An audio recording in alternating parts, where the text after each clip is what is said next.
How far can they go? I guess we'll find out.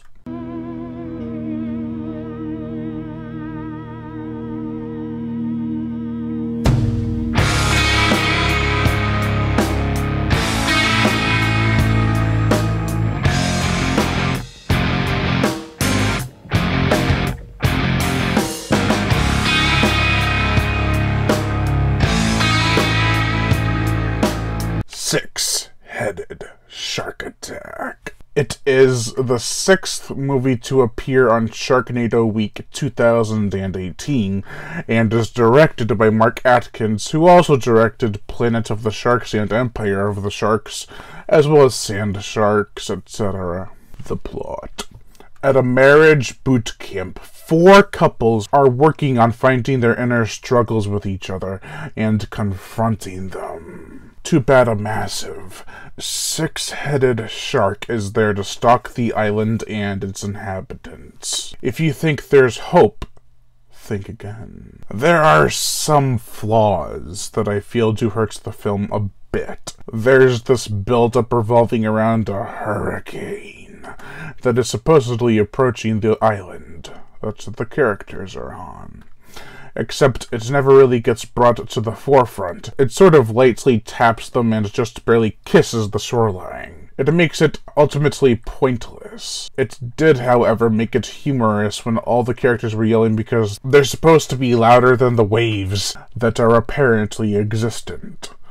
With being a standalone movie entirely, which didn't really matter because each multi-headed shark movie is pretty much standalone, writers Koichi Pedetsky and Mark Atkins have free range to do things that haven't been done before in this franchise. Firstly, though, this is a character-driven story. It works for having us being invested in the characters, and I actually found myself rooting for their survival for quite a few of them. William, played by Brandon Aurett, from Planet and Empire of the Sharks, as well as Tremors 5, Bloodlines, I felt was not only the best character, but the best actor. There's a scene which required him to shed tears, and boy do you feel bad for him. He's also quite the badass in multiple scenes. Thandi Sabe, who played in Empire of the Sharks, plays Mary, and I have to say that her husband, it just didn't look like they'd be a couple at all. I found it kind of hilarious. Mary is a great character, though. She's strong and can be independent. Sabe brings out a decent performance, and you can buy that she can fend for herself. Speaking of the character Mary, there's a fake-out scene that I was honestly had by. I thought it was going to do something unexpected, but the execution was great too. I will not spoil what the scene is, but I will say that there was blood in the water. Kip, played by Tapali Masvosi from Empire of the Sharks, and Angie, played by Nami Sabe, who's probably the other girl's sister, are probably the most accurate representation of a troubled couple. They do bicker a bit, but when the problems arise, so do their feelings for one another. I've got to talk about Duke, played by Jonathan Pinner from Empire of the Sharks. He has a truly gnarly scene when he goes head-to-head with the 6-headed shark, and it's glorious. That being said, this shark is crazy. I'll get into the gore and effects in a bit, but saying the shark is crazy is a very accurate depiction. Cinematography-wise, this film is shot well, and does have some great tracking shots. I felt that it moved with an organic quality that was sped up to relay the intensity of a situation, with my only gripes being that some shots are a bit awkward, like where they use slow motion then return it to normal speed just to give it an otherworldly effect, and the hurricane that never really came to be. I'd say this film excels in having a lot of fun. I felt the chemistry between the characters being seemingly genuine, and the camera work having some neat tricks, as well as looking very nice, which led me to enjoy the movie a hell of a lot. What else could make me enjoy this movie more? The gore, the effects. There are quite a few really bloody bites, and their impacts are pretty insane.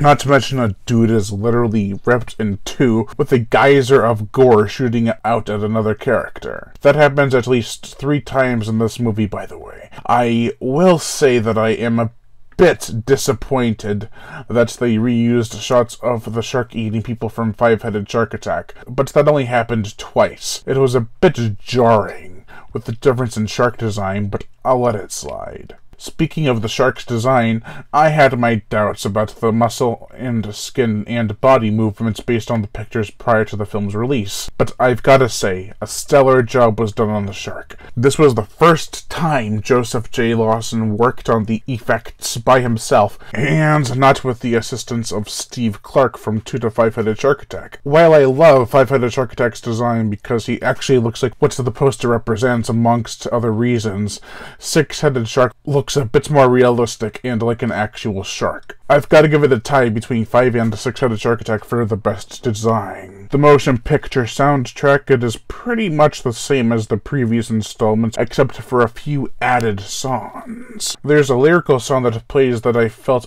fits really well. We also get some rock and country twains, as well as some intense yet emotional music that really amps up the scenes of action and or dread. Six-Headed Shark Attack may have the best music in this franchise of multi-headed shark movies so far. While the Six-Headed Shark is crazy, the film around him isn't quite as insane. A lot of people probably won't like that, but I like to have seriousness in my shark movies, to at least a certain degree. Again, judging by the pictures, I thought this was going to be a balls-to-the-wall flick, but I am kind of glad it wasn't. We need that human element for us to actually care about the characters. As it stands, Six-Headed Shark Attack is almost as insane as Three-Headed Shark Attack, and restrained as Five-Headed Shark Attack.